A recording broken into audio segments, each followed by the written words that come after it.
Yeah. What up, everybody? Welcome to the podcast. Episode number 25 going down. Hope everybody had a good ass weekend. Getting ready for the holidays. Yup.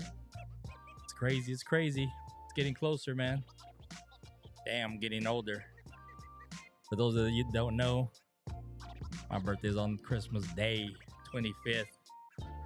That was my mom's birthday. My mom's famous Christmas gift.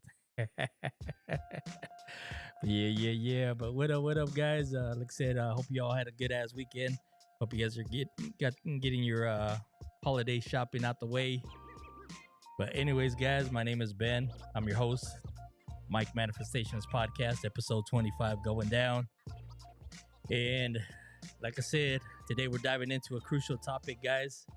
Child predators and how us as parents can protect our children. So it's we got to be out there, we got to be helpful, we got to be protecting our kids from falling victims to these dangers. Like I said, today we'll be discussing some crazy topics in today's episode. Hope you guys like it. Hope you guys enjoy it. If you guys do, make sure you guys like it and subscribe to the channel. Let somebody else know about it that hasn't seen it. But yeah, so we're going to be discussing, some of the crazy topics in today's episode, guys. The psychology behind why some adults target kids. The legal age of consent in California. The apps predators use. And the actionable steps parents can take to safeguard our children. So tune in, guys. Lock and loaded. Get ready for the episode. Yeah. It's gonna be a good one, guys. But yeah, guys, like I said, so with this, guys, we're gonna start with understanding the psychological perspective and the truth about child predators, guys. For those of you that don't know, it's a big ass topic, big ass stuff going out.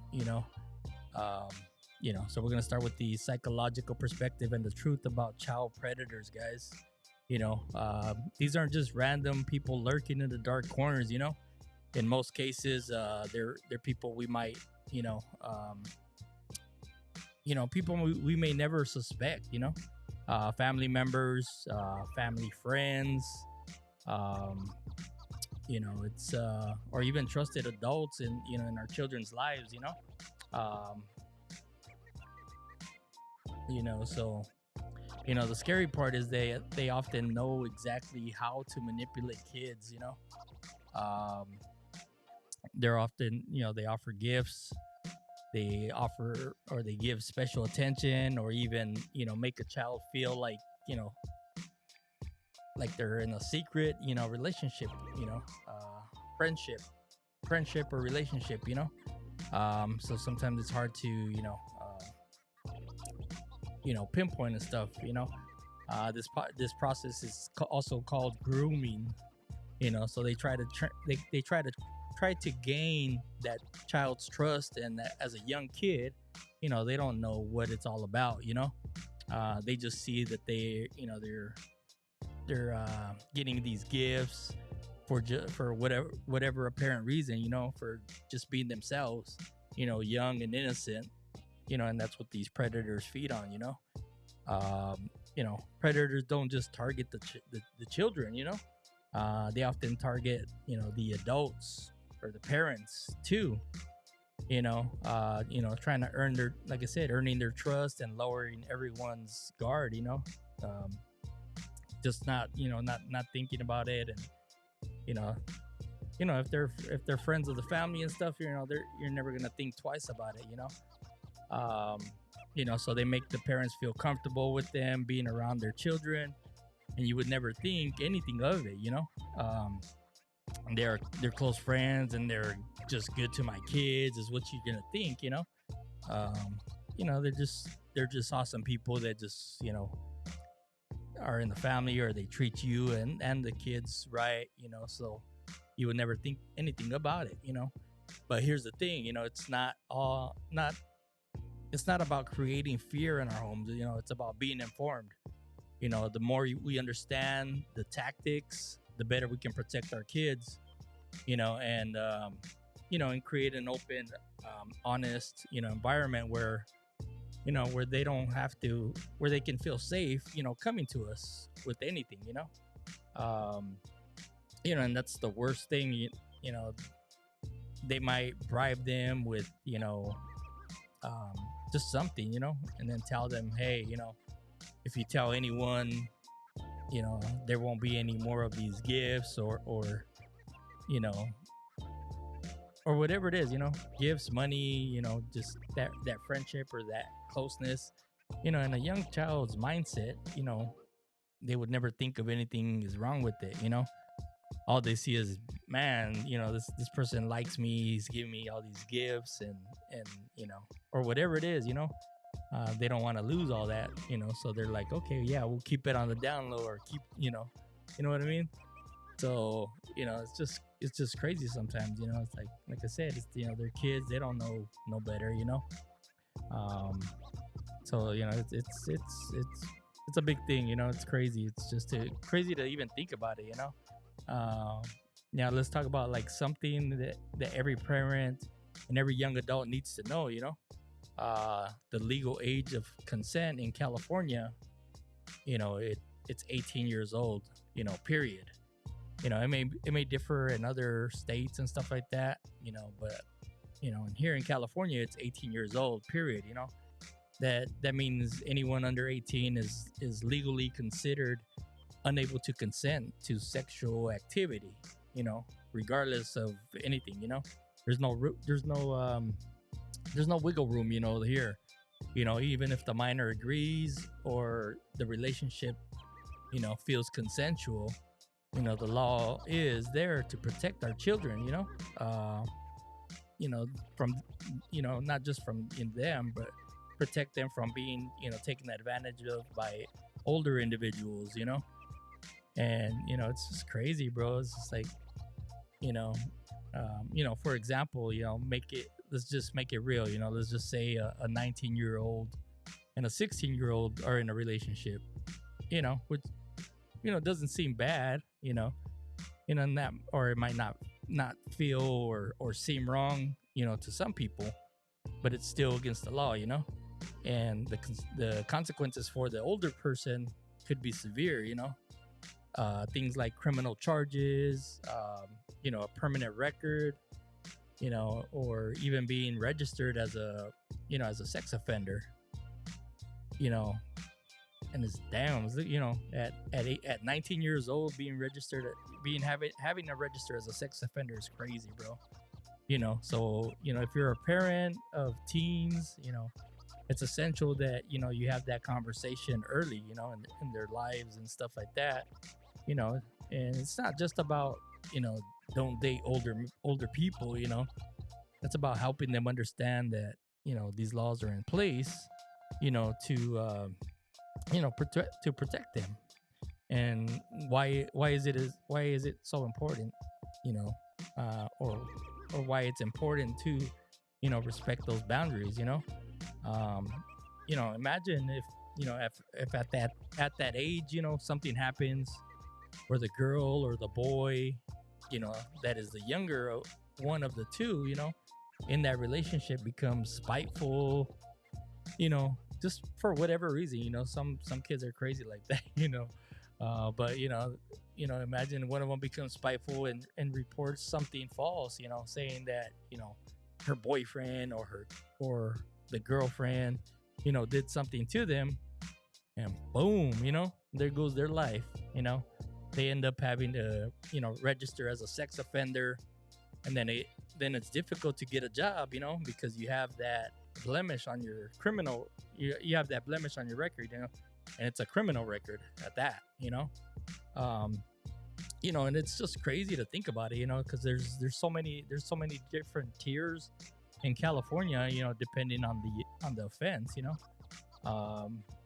It's just crazy to even think about it. It's like, they have different tiers. It's like tier one, it's a tier one is 10 years, or 5 years if you're a minor, and that pretty much includes like indecent exposure, of misdemeanor child pornography, and misdemeanor sexual battery, and then it goes up from there. Obviously, tier two is like 20 years or 10 years for a minor, and that includes, incest and oral copulation, so and as you get older, obviously it gets a little bit crazier, obviously the severe one is tier three, is life, you know um that includes rap, I'm sorry, rap, what the heck am I saying, rape, aggravated assault,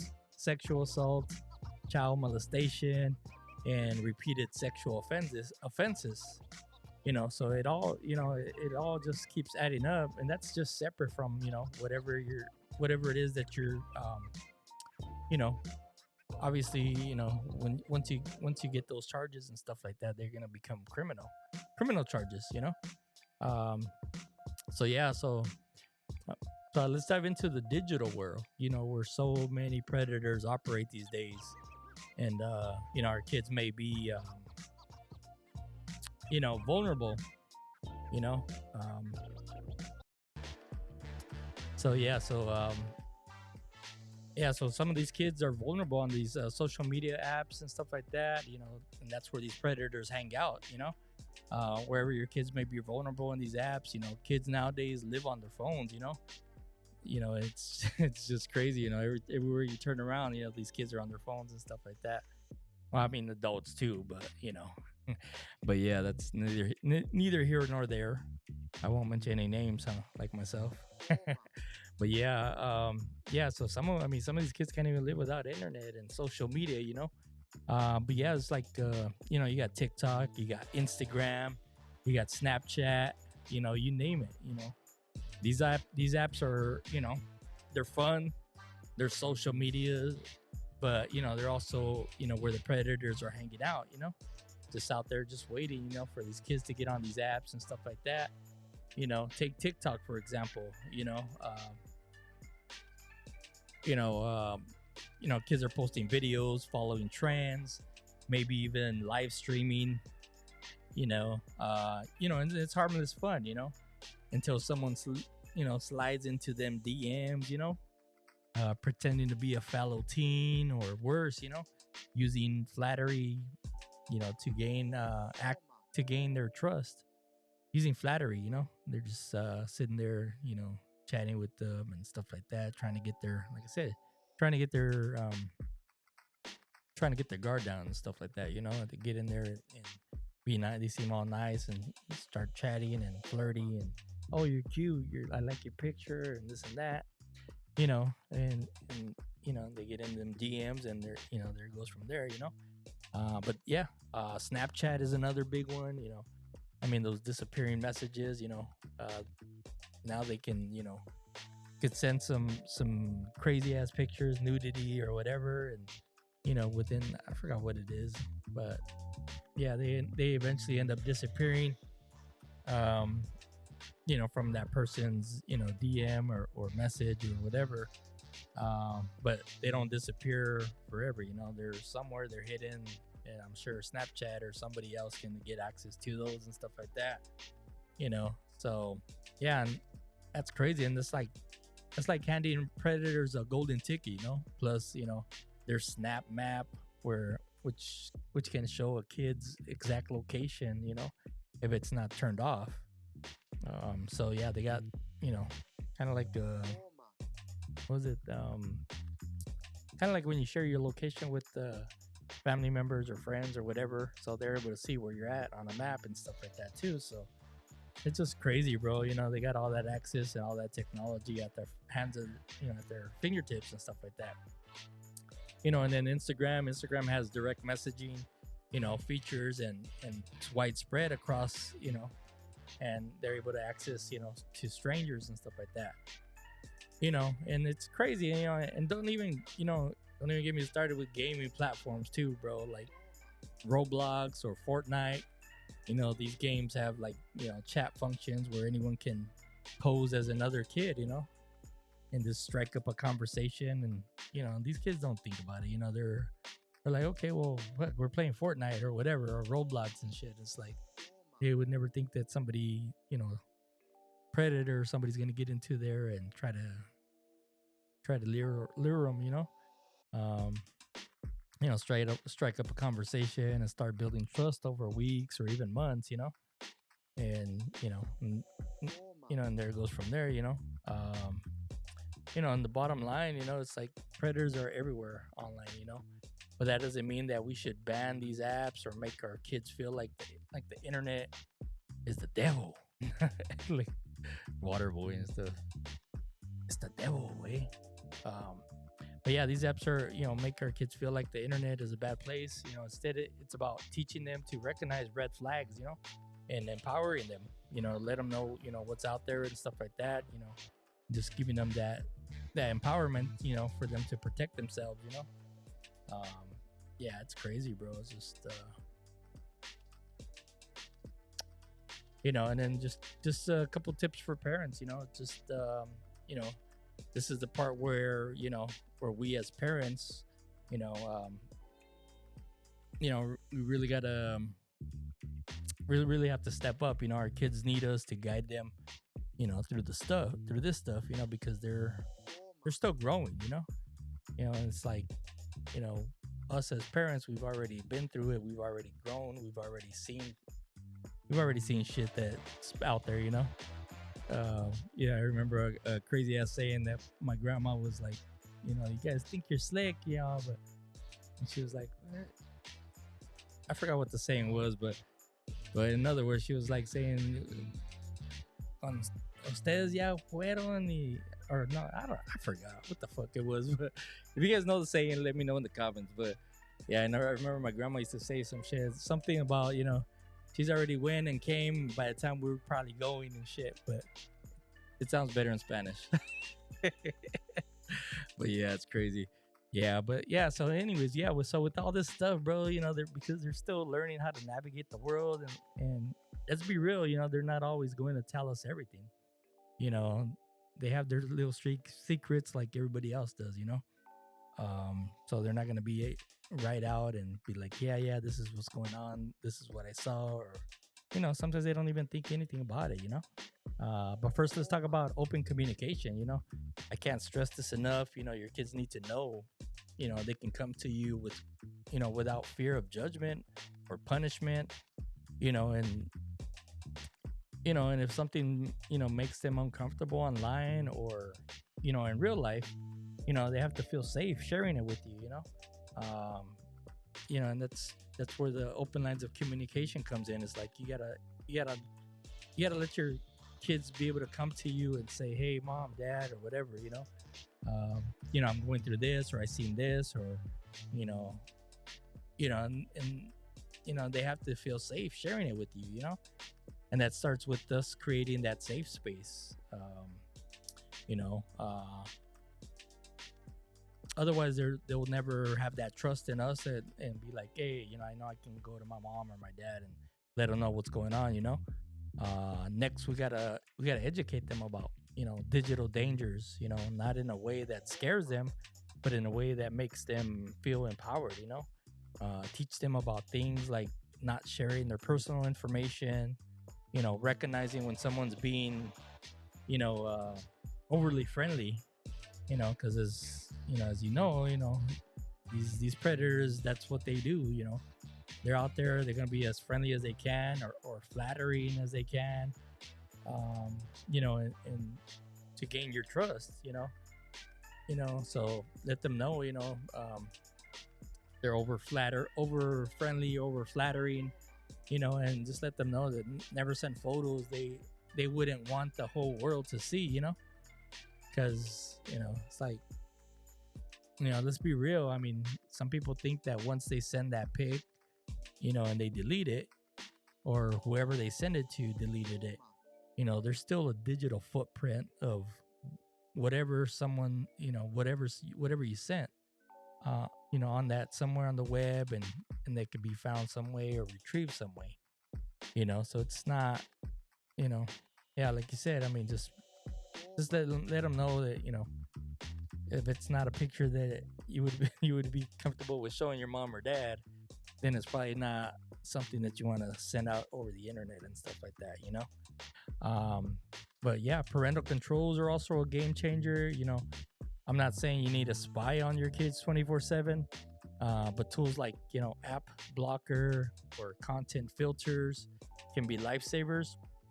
And don't forget to disable, location sharing features on apps like Snapchat and stuff. Because like I said, they got that location or that map, that pretty much is like find my iPhone or sharing your location with a friend or family member or something. It may not be exact pinpoint, but it's gonna be in that certain area. One thing I always recommend is staying involved in your children's online life. Follow them on social media platforms. Not to snoop, you know, but to be present. Know the apps that they're using, and even try them yourselves. If you don't try them, you don't know what the ins and outs of them are, or you don't know what they're all about. Um, it's a lot easier to talk about these things when you're familiar with what they're experiencing. Like I said, try them out. You'll be able to see what it's all about, and what your children are seeing or not seeing, or what's out there, and how easily accessible stuff is, or if there's like nudity, and or sleazy pictures, whatever it is. You'll know exactly what's out there, and what to look for.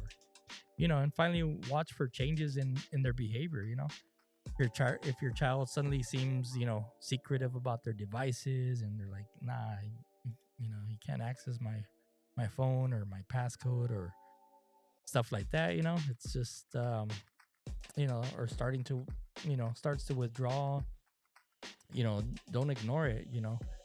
That could be a sign that something's wrong, that something's going on, or they're hiding something. Obviously they're up to something, or something's not going, like I said, something isn't in the right. But the key thing here is to balance vigilance with trust. You don't want to be so overbearing either that your kids shut you out, but you also don't want to assume everything's fine without checking in. It's all about being proactive and present. um yeah, just being in their lives, and checking out what's going on and stuff like that too. But like I said, I mean, some of them apps, and the main thing is letting them know, if it's not something that you would be comfortable with, showing everybody, then it's probably something that you shouldn't be putting out there, in the world, or online, or in these apps and stuff like that. you know um and like I said, I mean, you know once they get in those their teenage years, I'm sorry, they're a little too cool for mom and dad and stuff like that. They don't want to hang out with you and stuff. um but yeah, I mean, like I said, I mean, no, not don't be like overbearing, and be like all up in their business and stuff like that too. But like you said, be there, know what's going on with it, and stuff like that. um you know I know this is a crazy subject or crazy topic to talk about today, but it's one that we can't ignore.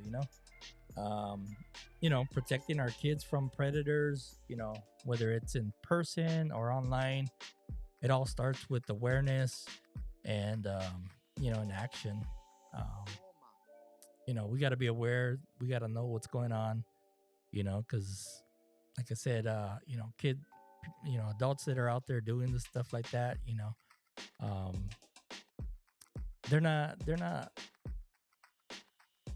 let's just say they could care less of what age that person is, that kid is, or boy or girl. There's guys out, there's kids, not just guys. I want to say majority of them are men, yes, but there's some women too that are going after little kids and stuff like that too. So it's not just that, it's just we just got to be cautious. Remember, you're not alone in this. talk to other parents. Share your resources, learn on your community for support, lean on your community for support. um, Together we could create a world where our children can be safe, confident and free to just be kids. uh, we don't ever want to take that innocence away from them, because they're kids. They're kids. They're trying to grow up. They're trying to live life, as best they could. And if we're not there to help them out or protect them or to guide them, you know, unfortunately, they will end up falling into the hands of a predator that, like I said, is just there to take advantage of them and could care less what happens to them, good or bad. Um, but yeah, it's just crazy, bro. And like I said, I hope you guys enjoyed the episode. You know, also remember to like, subscribe, share the podcast, guys. Um, and like I said, thank you guys for tuning in to the episode of the Mike Manifestations podcast. Don't forget to smash that like button, guys. Comment, subscribe to the channel, let someone else know about the channel. And if this episode helped you guys out, let me know in the comments. Shout out to my cousin Yvonne. I know she tunes in every Tuesday, guys, to watch. And she tunes in every Tuesday to watch the new episodes and let me know what's on your mind or what you guys would like to hear on the next podcast, guys. Leave a message, leave a comment. And like I said, share the video, guys. Help me get them subscribers, guys. Let's get them subscribers up. Let's get them likes up. Let's get some comments on the videos, guys. Let me know what you guys think, what you guys want to hear. Let me know what your thoughts are on this subject, guys. I know, like I said, I know I'm not the only one that's out there that's cautious about our kids in the world and stuff like that, growing up in this crazy trend and stuff like that. So let me know. Yeah, post a comment, guys. Leave a comment. Leave a review, guys, on the social media platforms. It really helps the channel, guys. So it helps more people see the YouTube channel or hear it, on your future podcast platforms. Until next time, guys, stay safe, stay informed, and keep those lines of communication open, guys. And with that, we'll catch you guys on the next one, guys. We out. Peace. Hope you guys enjoyed it. Tune in next Tuesday, every Tuesday, guys. Mike Manifestations Podcast, episode 25, and we out. Thank you. Yeah.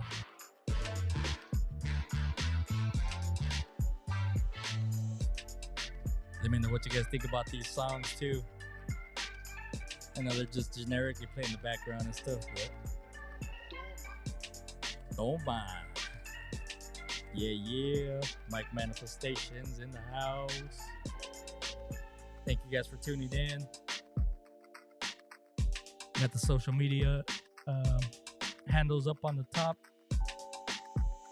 If you guys have any questions, any comments, make sure you guys subscribe, like, hit that notification button, guys, on the YouTube channel. That way you're notified every time there's a new episode that comes out, guys. Appreciate you guys, each and every one of you guys that subscribe. We might be doing a giveaway here soon, guys, just for the subscribers that are subscribed to the channel. So,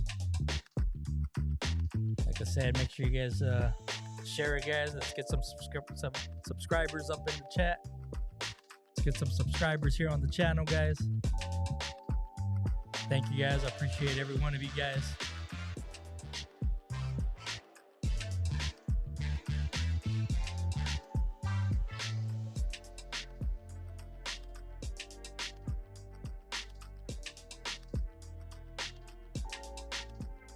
Yeah. Thank you.